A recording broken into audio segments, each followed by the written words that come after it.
Mary? Hello. I'd like to start by doing a land acknowledgement and asking everybody at home to please mute their mics until they need to speak during the question period that'll be coming up.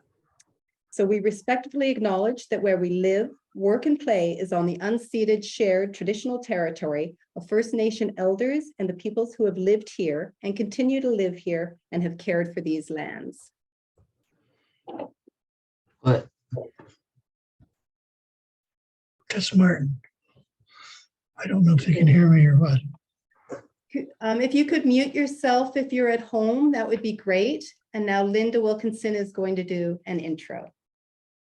Okay, now I did get a phone call from JJ Berrigan, who was apologizing for not being able to be here on time, if he can make it at all.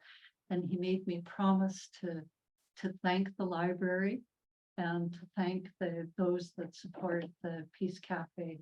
This is the last Peace Cafe of 2022. And we hope to carry on, but it's a very important one because of the times we're in. So, Martin, how do you pronounce your last name? Huhn. Huhn. Yes. Martin Huhn has worked on media for most of his life. He's worked in radio, TV, print, film, and entertainment sectors on both the technical and talent sides. He's also worked abroad in news as an editor-in-chief of a foreign news agency. Having also worked as a narrator on international media projects, Martin is now focusing on workshops on how media, especially news, affects humanity. His presentation will address news fatigue. It's something that affects so many of us nowadays. What is news? What is the process? Where does it stop? Where does it begin? Just staying sane is a common headline these days. Thank you, Mark. Thank you for coming.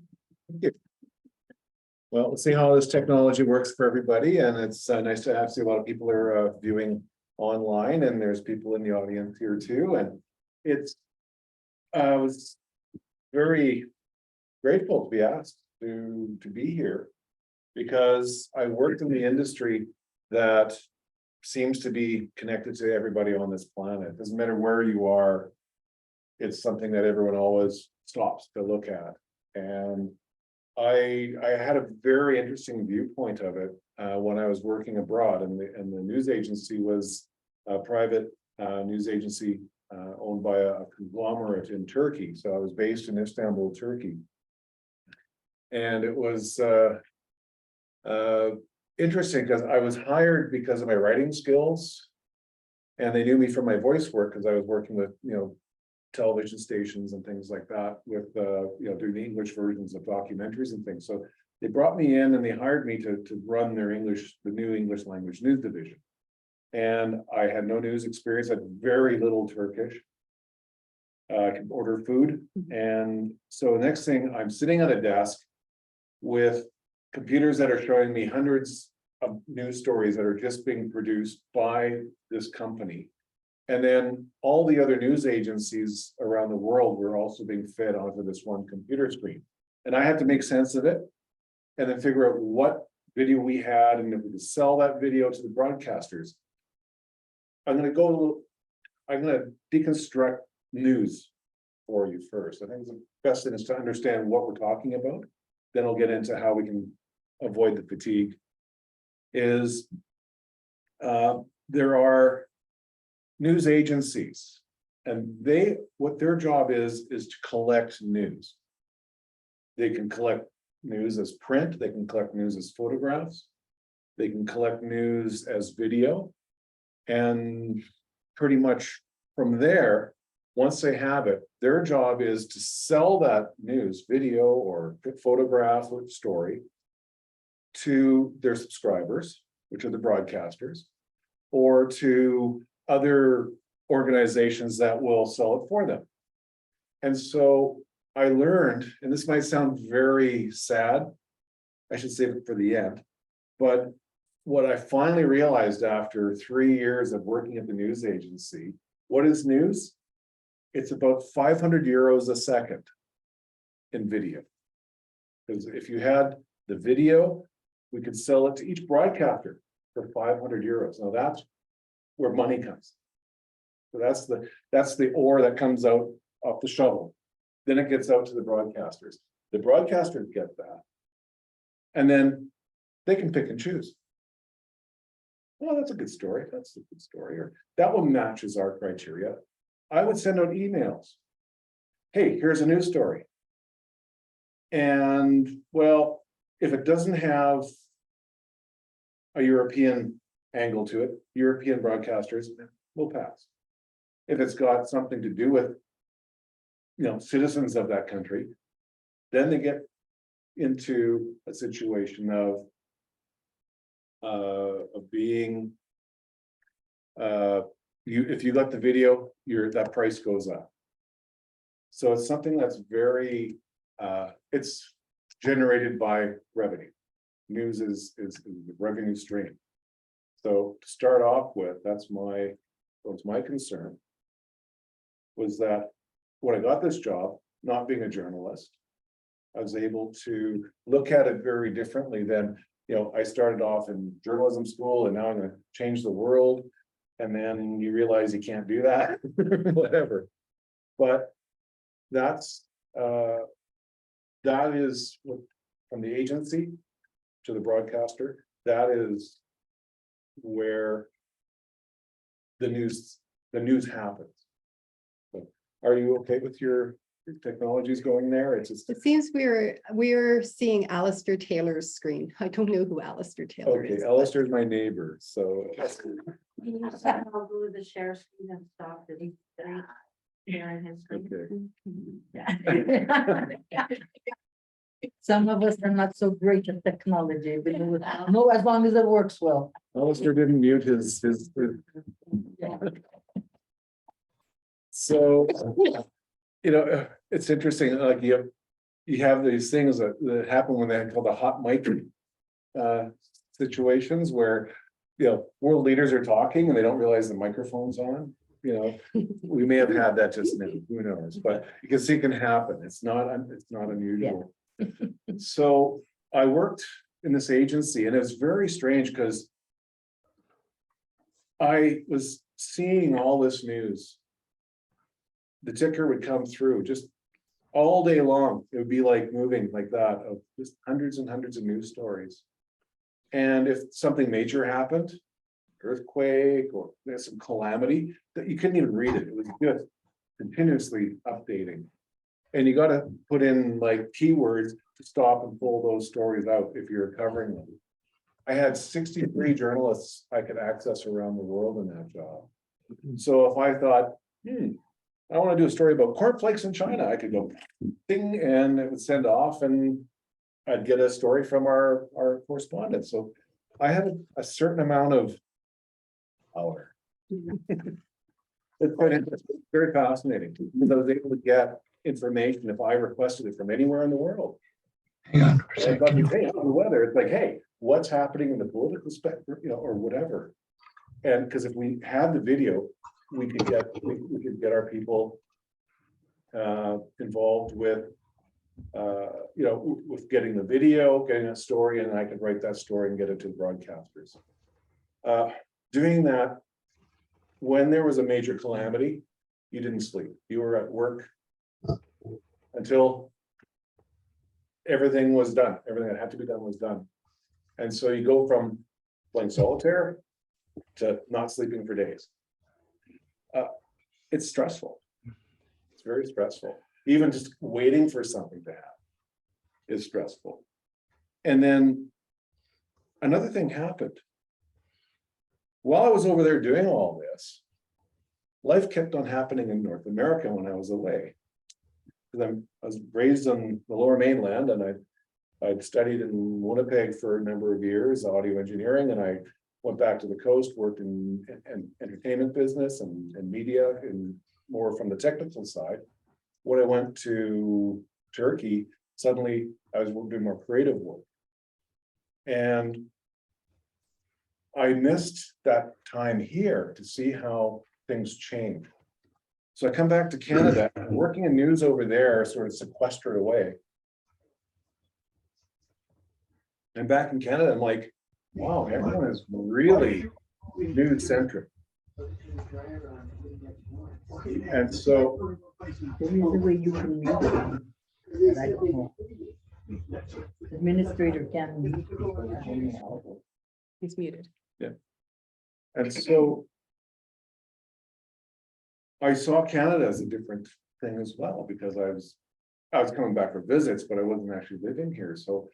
I suffered a little bit of what's maybe I would call the Austin Powers syndrome. Yeah, I don't know if you saw the movie Austin Powers, but he's frozen for 30 years and he comes back and he's totally inappropriate in everything he says because he's talking like it's the 60s and it was the 90s. So I came back and I saw Canada differently as well. And so from my news work, and then coming back here and seeing how news-centric our world has come in this part of the world, as it has in most parts of the world. I think it's a really good idea to share some of my de-stressors, because when I worked in it, there were some very horrible days. And some of it haunts me, but most of the time I'm like, yeah, I made sure that in my newsroom, there was dignity and you didn't victimize the victim. And we made sure the stories were correct. You don't want to start spreading news around that is not real news. I was positioned in a spot where we had a number of different desks, and you see that the television news rooms. Actually, there was I was in operations, and then we had the domestic desk over there. We had the international desk, foreign desk, and the back we had the city desk. And Istanbul's only got 20 million people, so there's they do a little bit of news there too, I'm sure. Then we had on the far corner we had ingest. And that was the area where whenever video is being sent by satellite, or if there was a tape or a disc or whatever, it would go in there, go into the system. And then depending on your access levels, you could go in online and just look at that file. And that's where the horror kind of starts, because we would get all the unedited video. So that is right there is something that I wasn't prepared for. I'm going, oh, here's that. Whoa. After a while, you start to build that, you're an onion, you start building, you build those layers around you, because you have to get to the point and you clean that up, so it can be sent off to the broadcasters. I would be sitting on my desk some days, either doing this or clicking. Zumo is my game with the balls. Oh man, my finger got broken from that stupid game. And what happened there was the door of ingest would open. Someone would come out and go outside. And you're going, oh, something's coming, right? We're all seasoned. And when someone comes out of that room, something bad's going to come. Then if it's domestic, the people working at the domestic desk, they'll be working a little bit, click, click, click, and they go, and they walk away. Go take a break. Then I would get it. And I look at it and go, and I walk away. Just take a break, because you have to step back from it. And that's really was something for me very unique, because I was just like going, wow, these people that I work with, they've been doing this for years. I'm pretty new. So it seemed like I should, I'm going to do my best.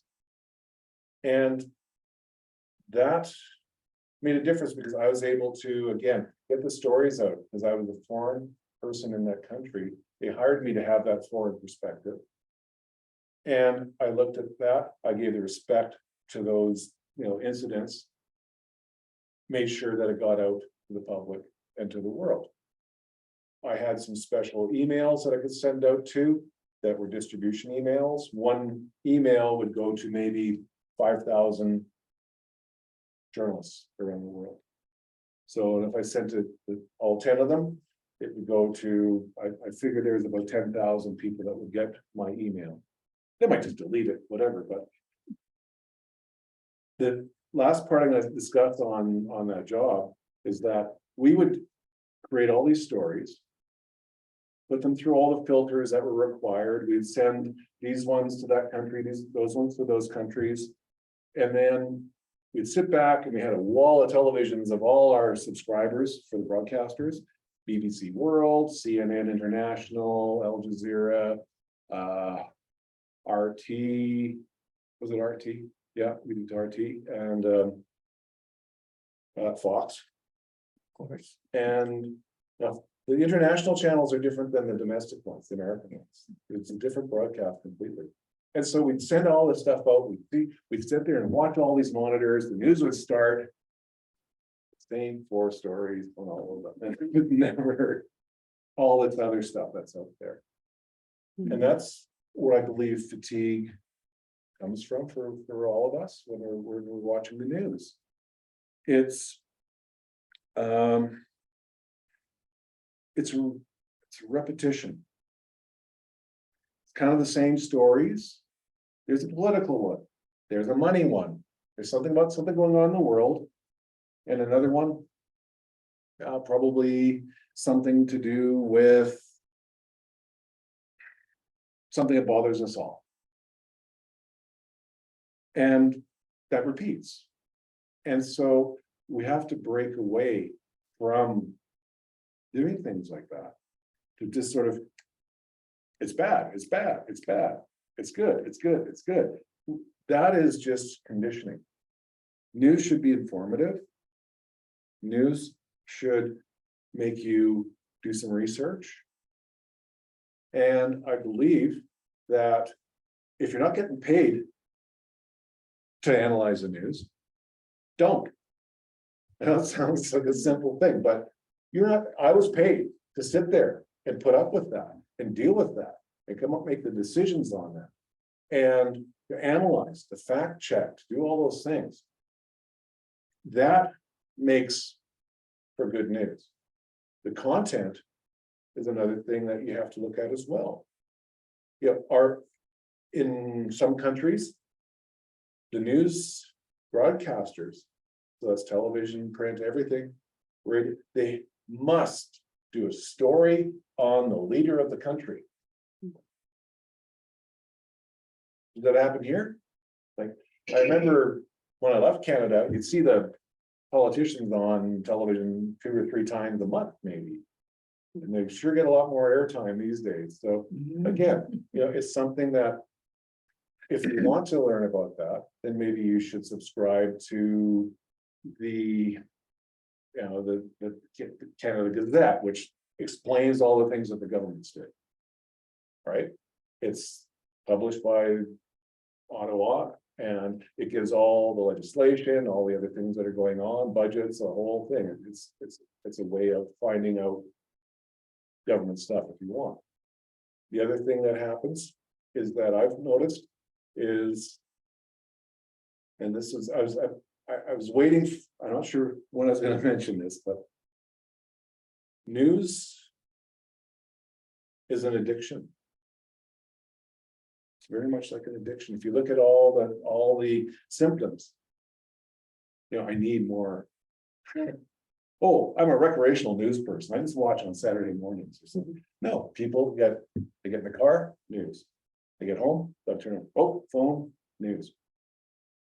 And a lot of people say, well, I like that news better than this one. That one gives me more of a buzz or whatever, right? It's something where we have to look at it as a part of our life, not as a major, motivator. Oh, it's going to rain tomorrow. My favorite. There's a press meeting later on today. The Prime Minister might say this. Is that news? No.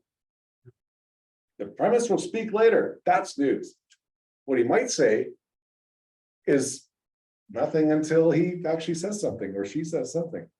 So we have to start looking at the phraseology.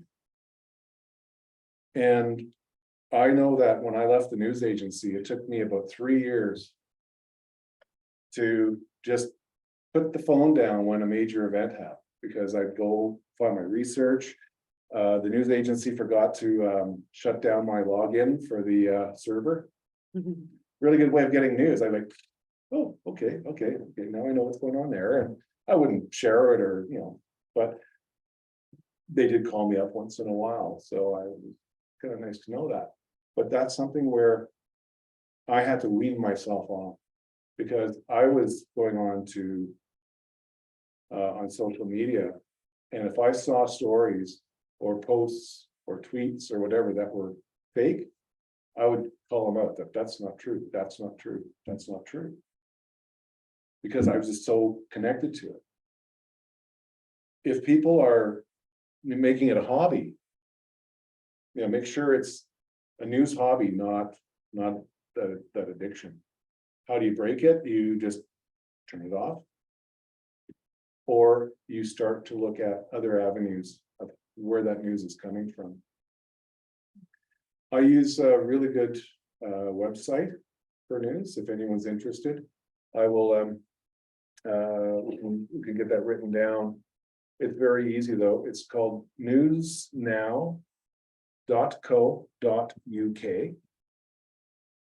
And all it's done, and I just realized I thought they were new, but they're actually been around for 25 years. They amalgamate news stories. And so you can pick your topic. And you can pick either by topic view or timeline view. And if you click timeline, it shows you a news story, the headline of, and which outlet it's from. And they're from all around the world. And some stuff that happens in North America is being covered by the Times of India. The Bellingham Monitor, whatever it is, they've got stories about Canada that we don't have. Or about Europe, and seeing what's happening around the world rounds it out. It makes it less stressful. It's just here, it's around the corner. It's gonna, it's getting closer. The threat is closer, but there's no threat. I learned something in media, in marketing. There's an acronym. And it's called FUD, F-U-D. And a lot of advertisers use that acronym to create their advertising campaigns. Anyone want to guess what FUD means? No. No? Okay. FUD is fear, uncertainty, and doubt. Yeah. Yeah, makes sense. And if you can make somebody doubt what they're doing, or fear what they're doing, or being uncertain about what they're doing or what's happening around them, that's how you sell products. I find that I didn't like that part. I didn't work with that particular market because a positive reinforcement. This is good. You need something. If you really do need it, then it's good. If you really need news, do you really need news? What news do you need? The weather, Weather, traffic. and any sort of thing that affects your life. So much news comes from abroad. If it does, it's usually something dramatic, horrible. If it's something that is domestic, it's something that's going to either affect your bank account, your standard of living. Well, that's different. That is something that we do have a certain amount of control over. So I personally believe that defining your criteria of what news is, and do like the broadcast, that's not important to us. That won't sell advertising in our market.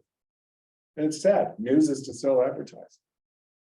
And if you want to, if everyone says, oh, this is whatever. Well, it is actually looking at that as what are they marketing?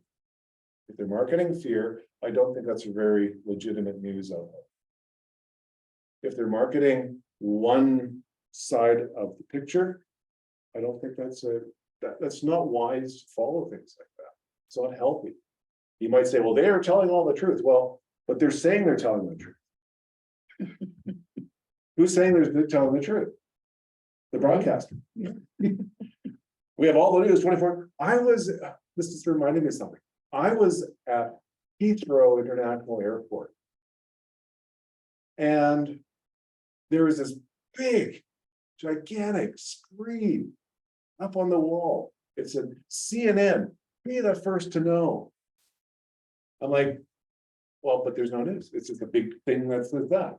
And it keeps sort of flashing because it's a big TV screen. I got to my destination and found out that there had been a plane crash in the United States. And so CNN, be the first to know, shut the TV off at the airport. They didn't want to either frighten us or whatever, but but besides that, be the first, but we were the last. So change the logo. That was probably a good, wise thing to do to not terrify all the travelers. So that brings us to the point of fatigue. What is fatigue? Anyone have a definition of fatigue? Tired. Tired, Anxious. anxious, Overwhelmed. overwhelmed. That's a really good one.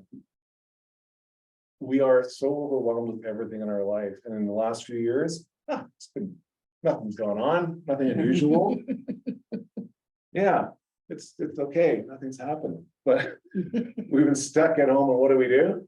We find something to distract us. And if news is a distraction, that's not the best thing to do.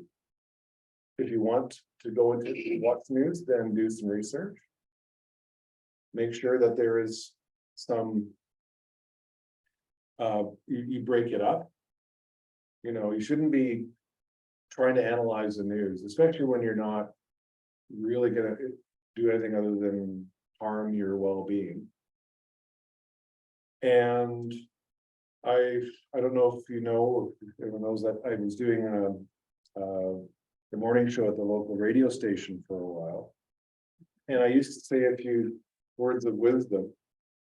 And one was, the one thing that really helped me break a lot of that anxiety that was caused from news and working in news and dealing with news was meditation.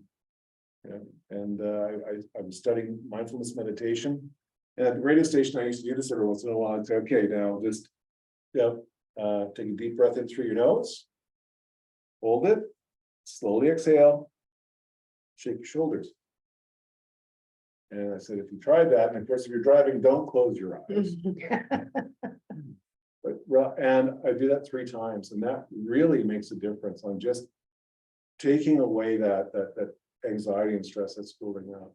And news is not an escape. It's designed to make you think you're informed. I know everything now. No, you don't. If there's only 4 stories and 1,000 haven't been published, you're not doing your homework, or you must understand that it's the tip of the iceberg that you get. And a lot more things go on in the background. And unfortunately, a lot of the really good things are left behind. And the one thing I always like to say, because this is kind of a doom and gloom kind of topic in a way, but all the amazing things I saw over the years working in news, there's still that bottom part of the iceberg there's a lot of good in there. A lot of good things. A lot of people are doing amazing things.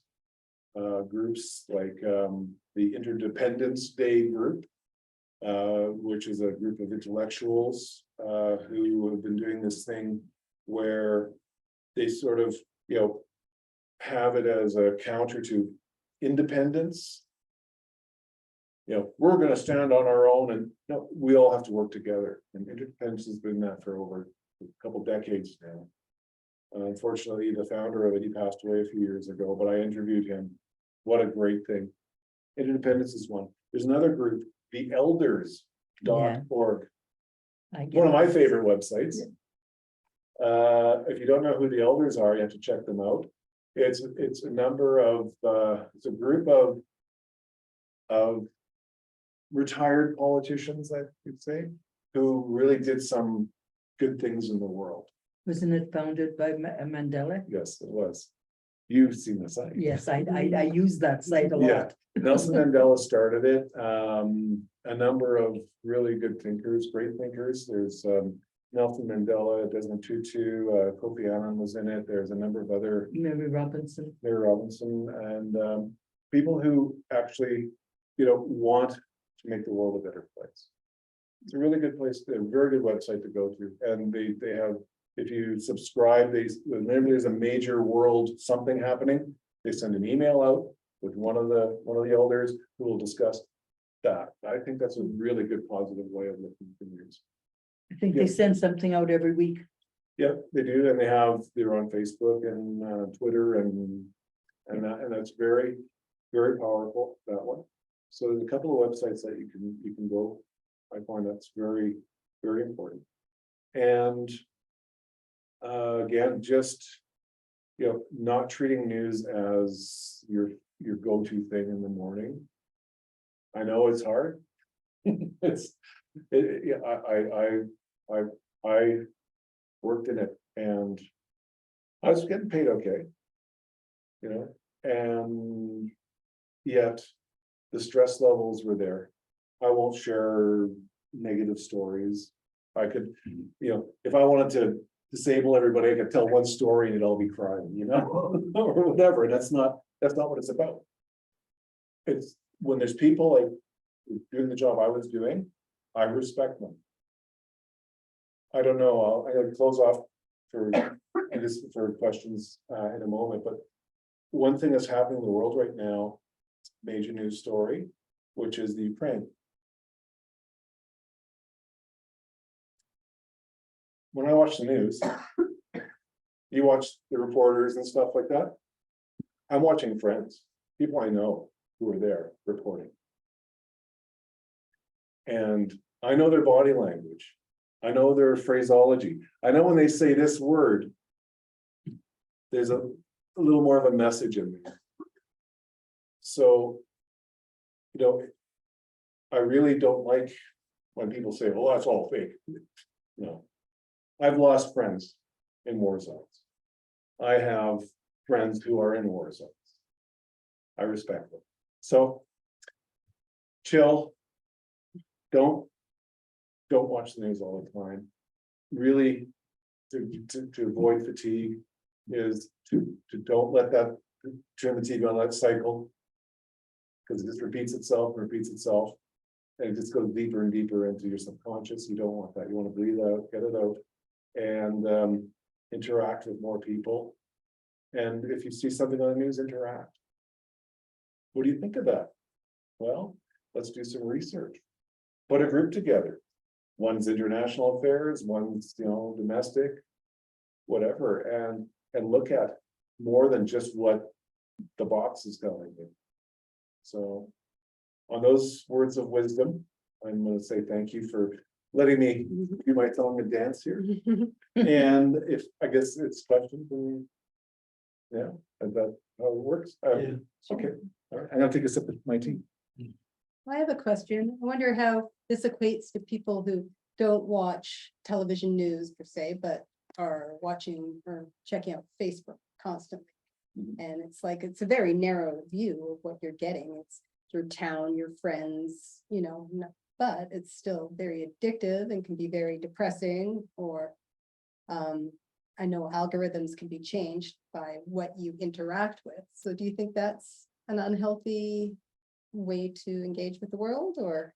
Well, there's something that happens with technology, and it's called localization. Localization is where especially if you're watching it on a computer. Localization is that I can send one feed to that one household and something different to everyone else around them. That's the algorithm, so to speak. But you can do that with entire countries. You can send, this is happening over there to the people that, care about it. And the ones that should know about it are being fed something else. Oh, important news, this truck broke down on the side of the highway. Look, it's broken down, there's lights flashing, but there's something important happening over here, the smoke and mirrors thing. And again, when you're looking at Facebook or whatever sort of social media, you may be subject to that. You may be subject to that. Facebook was charged with mind games in Europe. They were actually testing groups of people, sending only happy stuff to this group and only negative to this group, to see how they interacted and how their state of mind went. That is really evil.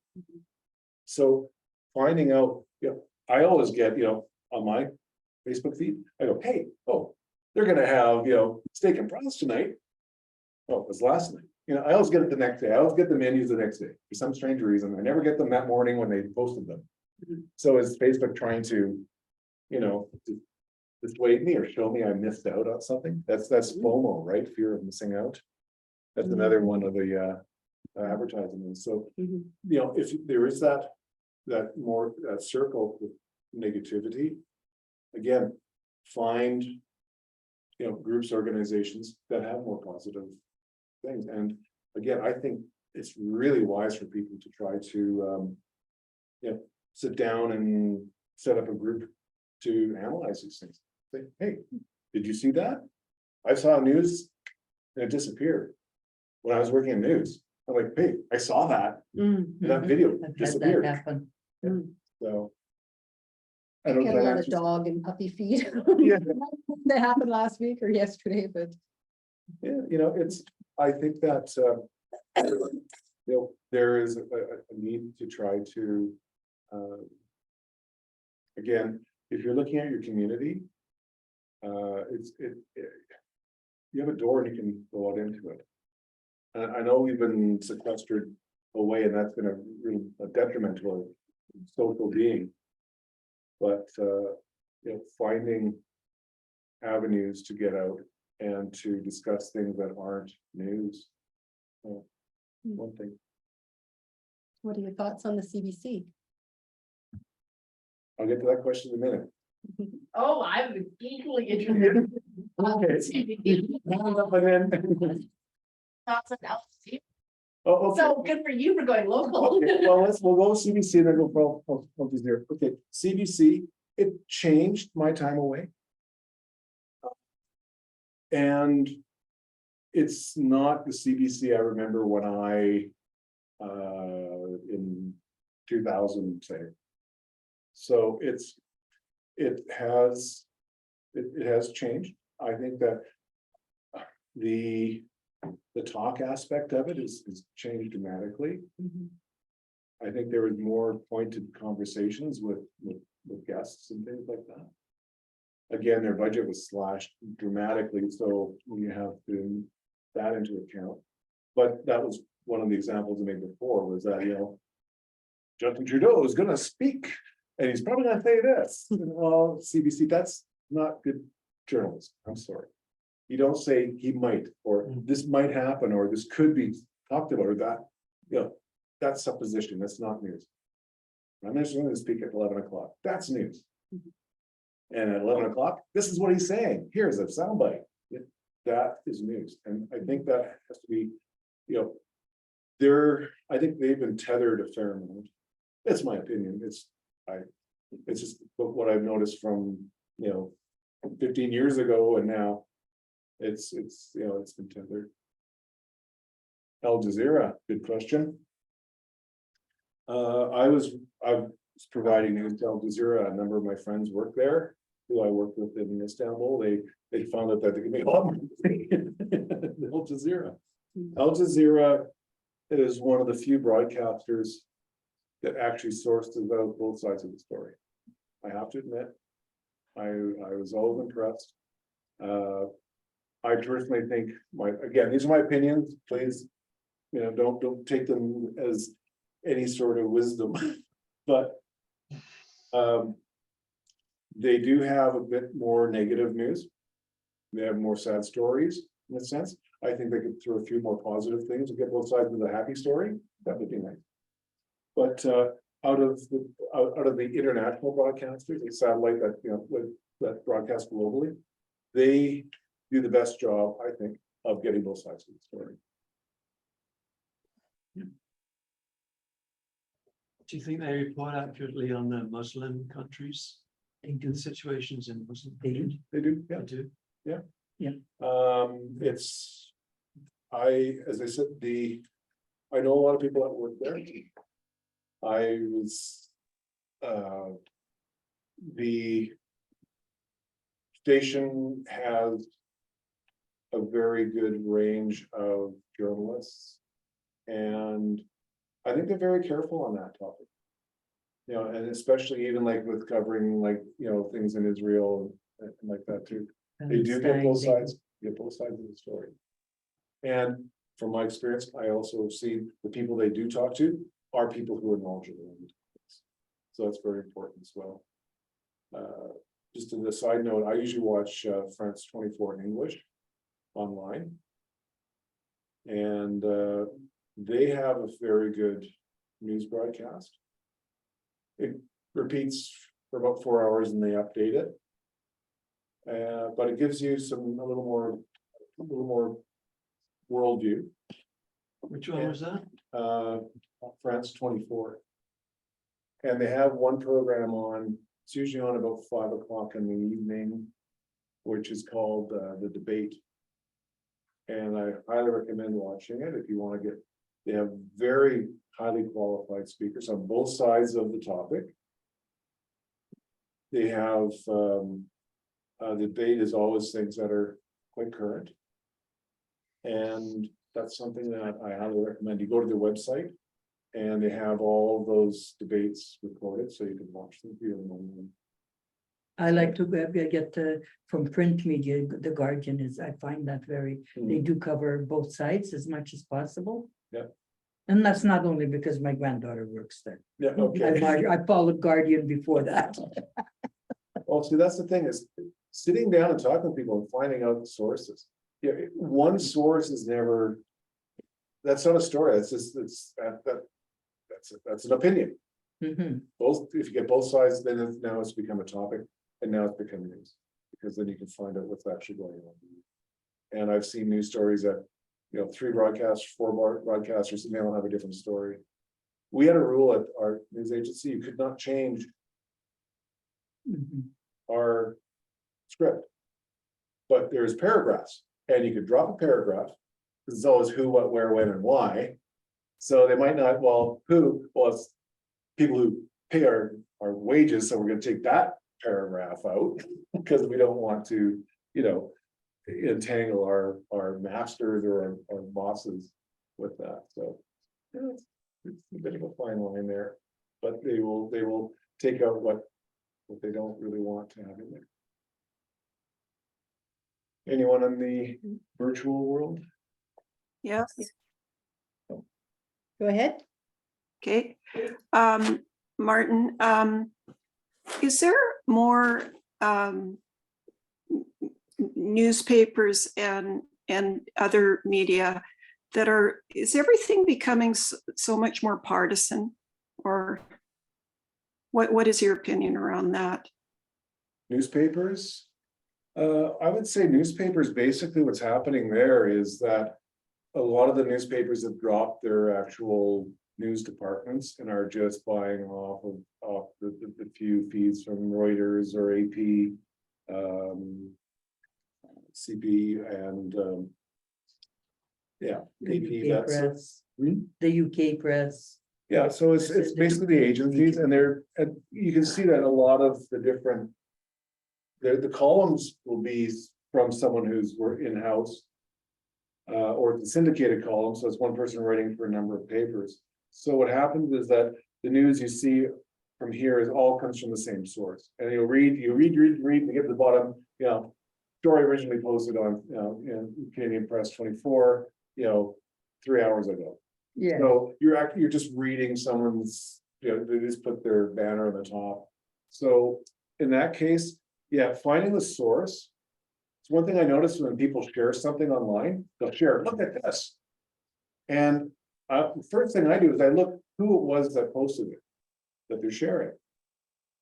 And I research that person to find out, this person doesn't even live in Canada, but they're sharing something about Canadian something or other. So someone just posts it because they say, oh, there's something about Canada.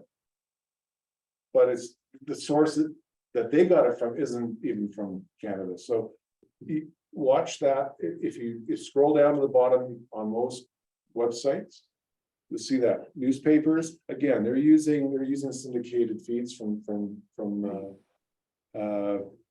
agencies. Hopefully that answers your question. Thank you. Yeah, Rogan, go ahead. Martin, I signed up for the New York Times shortly after the Ukrainian war started because I was finding Canadian news to be pretty thin. But what I'm finding, since it's now coming up to almost a year that I've been following it, is I'm not just following the Ukrainian war, it's also the US politics, and I'm learning a lot there as well. But they often write stories and attribute it to somebody nameless who does not have authority to speak about that particular issue. And it seems to be becoming more and more common. I'm not quite sure how to phrase my question, but to me that sounds pretty slimy. It sounds like some guy at the back door who's giving you a hot tip about what just happened in the restaurant. And I don't know, it kind of makes my skin crawl. And I was wondering about the ethics of that news wise, and how I should approach it, whether I should even give it credibility. Well, you can listen to something what someone says. You don't have to agree with it.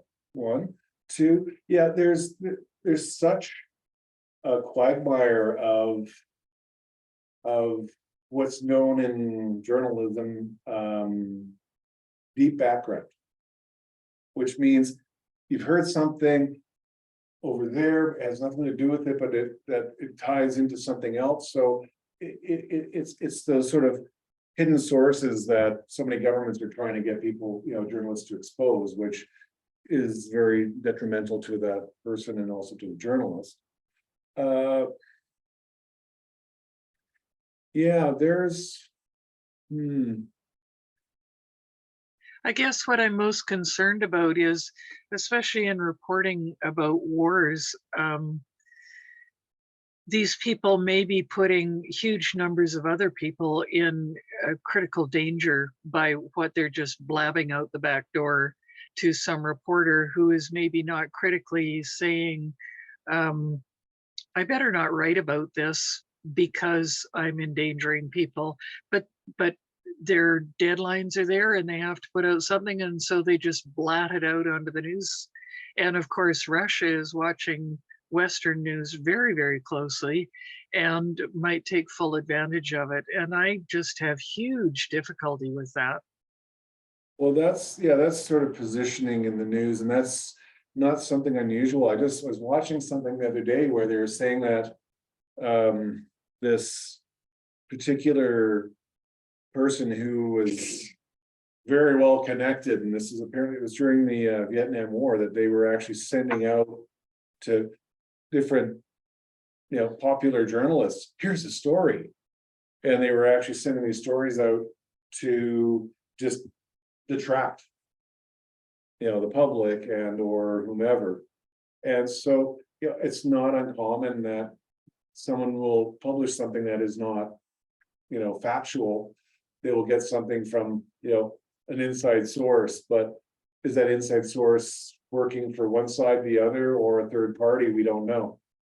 And so yeah, being cautious that way, if it's from a legitimate source, but even if it said, it just came from a legitimate source, how can you do that? Nowadays, you put one drop out there and it covers the world, you know, it's definitely something to be careful on. If they constantly have these inside, you know, tidbits of information, there's a possibility that I don't think someone can get that deep in without being discovered. So, Okay, thanks. Martin, what do you think the news media could do to popularize the idea of world peace? oh, I like that question. I really feel that we do have to change our delivery methods. I think we have to change our ownership of news, of publishing. We are at a point right now where we've had all these different hierarchies. First, television. In Canada, CRTC controls television, radio. And so they can only do they have to follow the rules. Cable was a different one. Cable was separate from that. And then cable brought in this whole other thing of, you know, bringing in channels that didn't really have to follow anything under the CRTC. And then you have the internet, which doesn't follow anything. And that, there's been this discussion, and it took me a while to get my head around it, is that a platform is not a publisher. Facebook is a platform. It puts your stuff out there. It's not a publisher. So anything that's said on a social media platform has no regulation.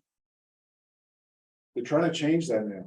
And I think I'm the last person that wants to be controlled, but I do believe that there has to be a vetting process in news. And I also believe that there should be some follow-up on news.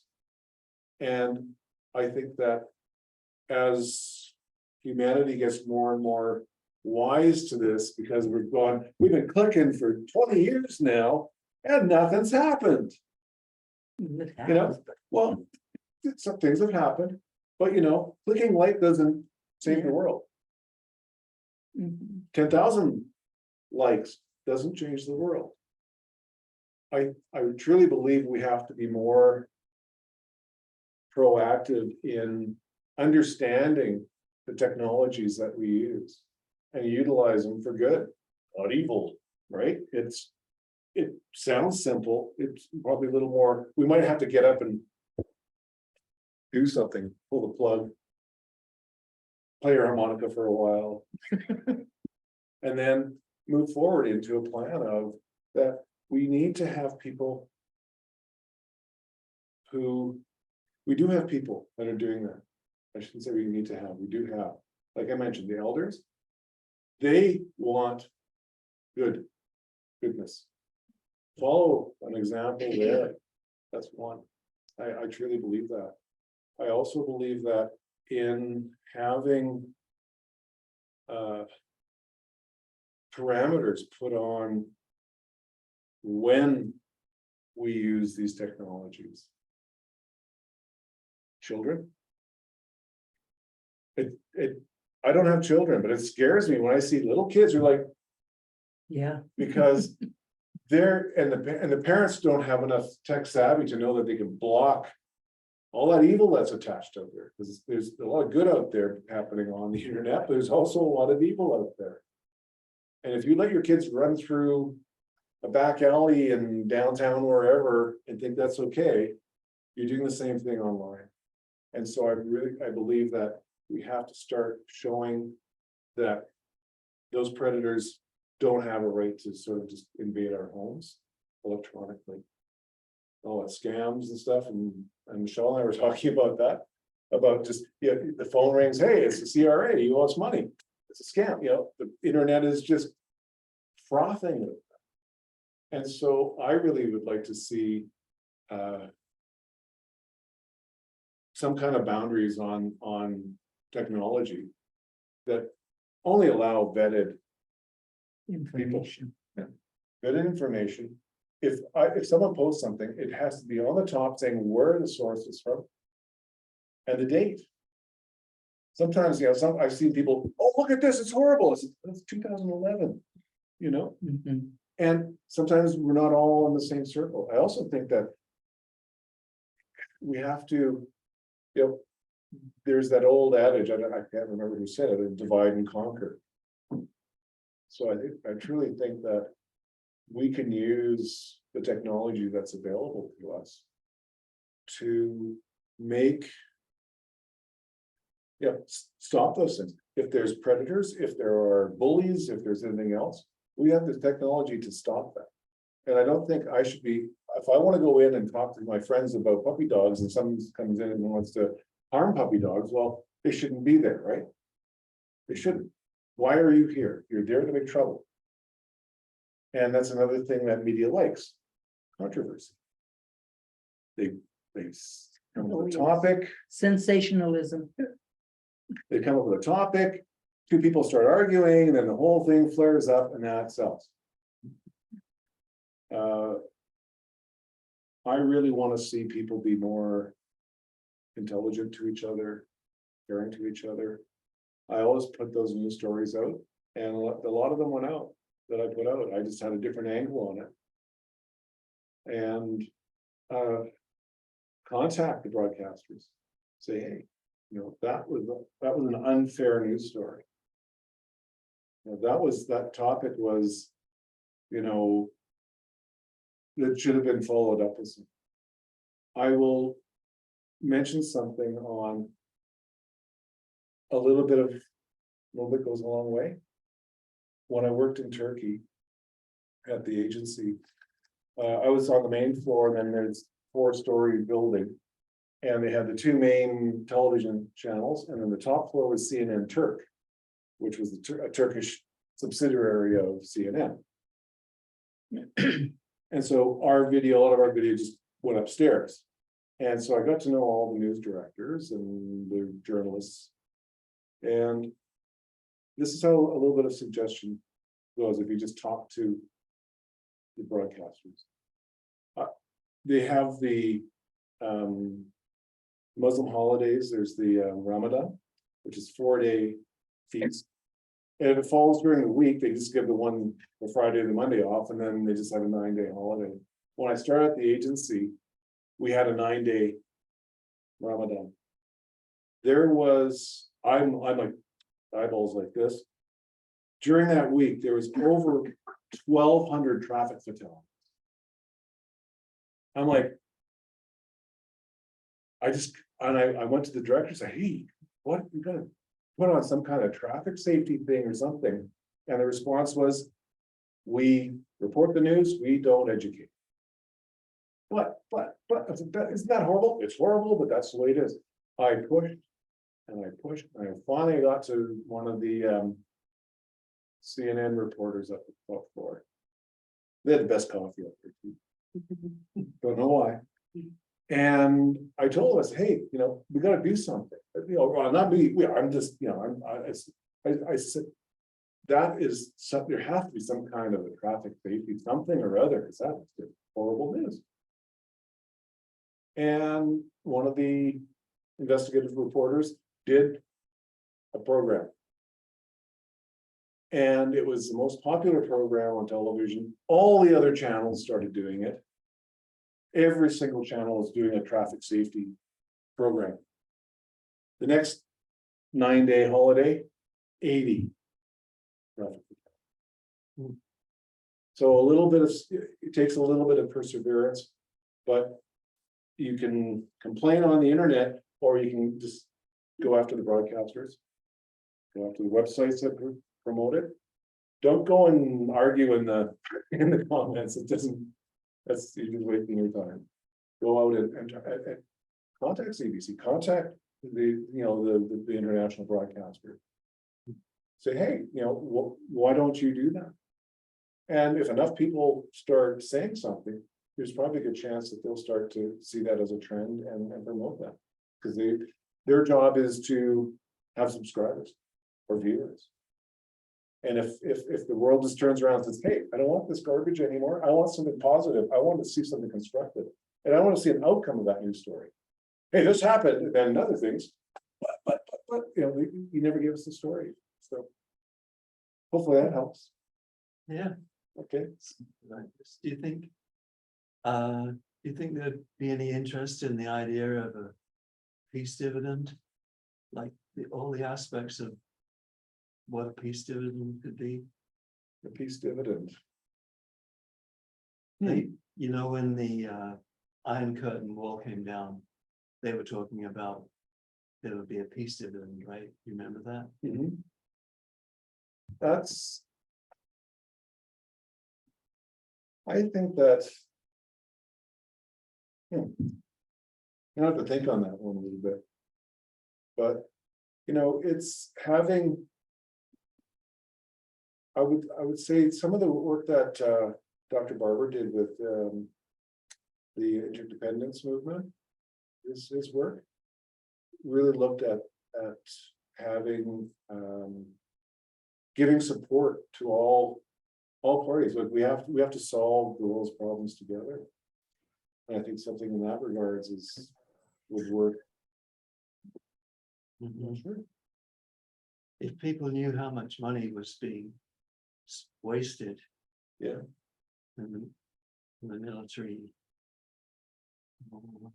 Yeah. Well, it's always been forever. It's you have unfettered financing for destruction, and you have to claw your way to just get enough food so everyone has a little bit to eat every day. It's hard to believe that the amount of money that goes into that.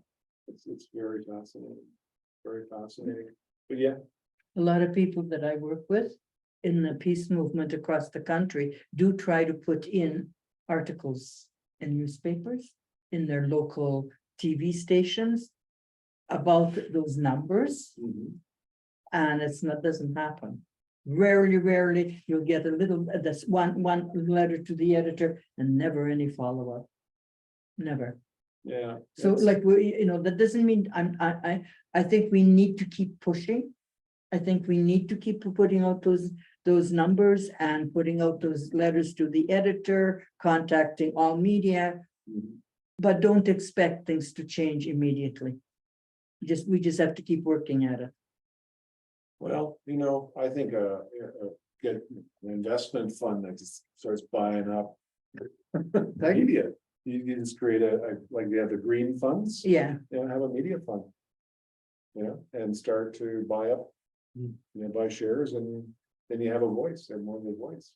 That's something that there's lots of things that I would like to. I think that would be, what you're doing, that's great. And what you're doing here with the Pete's Cafe, this is wonderful. I could talk all night, but yeah, I don't know if there's any other questions. Anybody else in Zoom land have a question?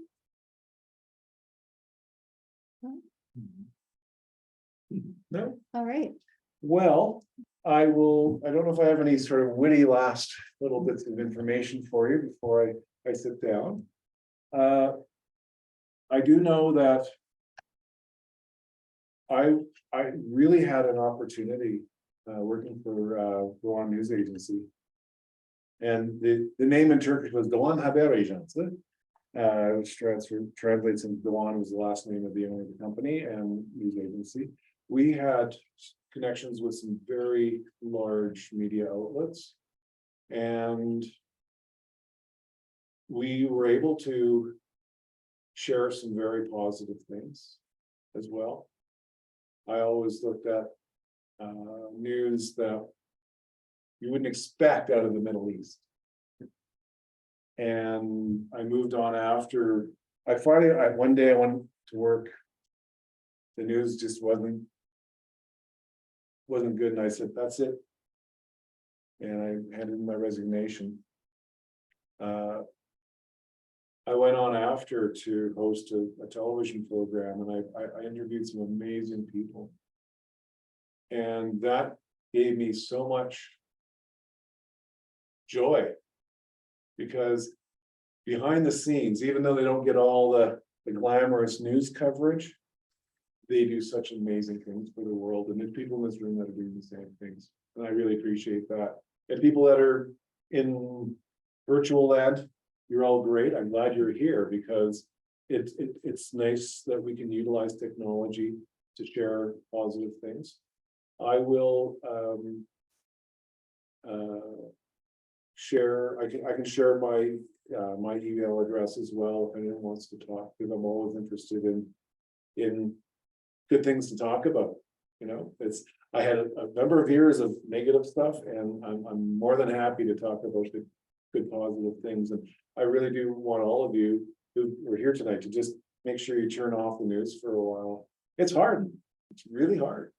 You know, and I'm like, you know, I took off the alert so it wouldn't buzz when something was happening. That's a good thing. And, you know, just be proud of who you are. Be proud of being a human being, and don't let those people that are trying to tear us down take over. And I know from my experience, there's a lot of us good people out there. There's so many more than the bad ones causing trouble. And I know that from my experience of being around the world. I know there are people that are taking care of us in as best they can. So on that note, I'm gonna say thank you, because it's just, I could talk forever on this topic, and I've got all sorts of other topics I wanted to talk about tonight, but I think we covered a lot. So again, everyone on your computers, thank you so much for getting connected. Everyone in the room here, thank you so much. Thank you.